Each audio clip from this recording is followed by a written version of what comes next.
why your craft doesn't turn out like the tutorial.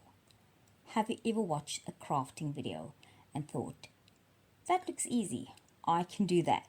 So you buy the materials, you follow the tutorial step by step, and then things start going wrong. Your project doesn't look anything like the creators.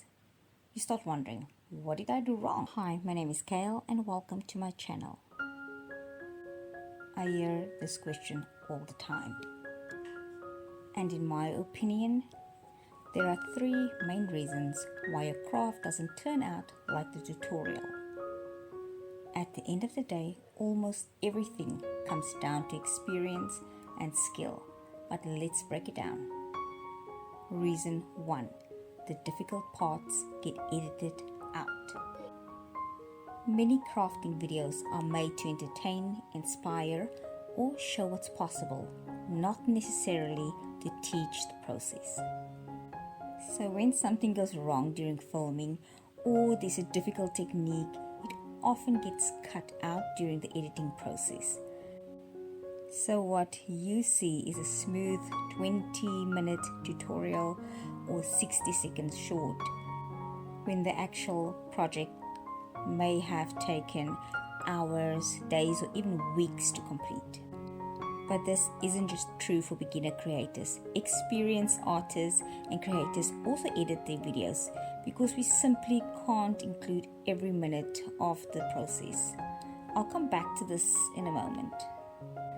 Let's move on to reason 2. Skills makes it look easy. That one is true and very simple. The creator you are watching has probably done this or worked with this medium a dozen or even hundreds of times. When you've repeated the same technique over and over, your hands almost knows what to do without thinking. So what looks effortless on camera is often the result of years of practice. The problem is that experience is invisible. Reason 3. Understanding your medium. Every medium behaves differently. Paint, resin, plaster, clay, concrete, wood, all responds different to temperature, humidity, the way you mix it or prepare, the drying time, and preparation as well. Product knowledge plays an important role in how successful your product will be. For example, I've worked with air-dry clay many times. I understand how it behaves, so my work rarely get cracks. But when I started using it to cover my artwork, I experienced cracking. I was experiencing cracking mainly because I was using the material in a different way.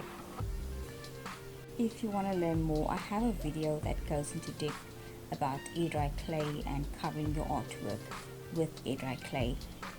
I will link the video for you. Resin is another great example. 2-part resin needs to be mixed thoroughly for it to cure properly.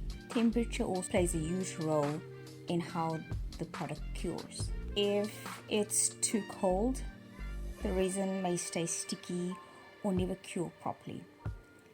If you want fewer bubbles, you can use a heat gun or torch, or place the container with the resin batch in some warm water, in a bucket or plate with warm water. Obviously you cannot mix resin and water. Now I've made this mistake before where I placed my batch of freshly mixed resin, the container of course, into another bowl with hot water. Now the water was extremely hot and I thought this will help. Me being a newbie to resin, and that was a big mistake. I lost the whole batch because the resin almost instantly turned hard before I could pour it. And yeah, I lost the whole batch, and as we know, resin is not cheap, so that's a costly mistake for me. And as you experiment and you work with more mediums, you will see that every medium has little things like this that you can only learn through experimenting and gaining that skill. So that's experience for you. Before I give my final thoughts, I just want to say that there is a difference between tutorial style videos and artists simply showing themselves creating or their process. Everything I've shared in this video comes from my own experience and my own opinion as an artist, as a creator, as a designer. This video isn't about criticizing other artists. I simply want to share my perspective and hopefully help you understand why your projects might not always turn out like the one in a tutorial. With everything said, I completely understand why creators edit their videos in that way. Some of my own work takes anywhere from 8 hours to 28 hours of hands-on work. My pieces take 4 to 16 weeks to complete. I have to allow for drying and curing time. It simply isn't possible to include every minute in one video.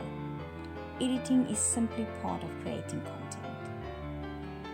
However, I do believe that if tutorials are the main focus of a channel, it's important for the creator to talk about problems people might run into. Show the mistakes, explain why they happen, teach people how to avoid them. And if something does go wrong, show people how to fix it. If creators make those type of videos, like once in a while, it can help their audience to save on time, frustration, and materials is expensive. At the end of the day, crafting tutorials shouldn't just be about showing a perfect result. They should also be about learning. Mistakes teach us, and with every project, you build your skills. So keep practicing. Thank you so much for watching. If you found this video helpful, don't forget to like, subscribe. Also, check out my Instagram page, Gail Mara Design Studio, and in the bio there is a link to my website. Please subscribe there, please support, and thank you for being here. I appreciate you. I hope to see you in the next one. Bye.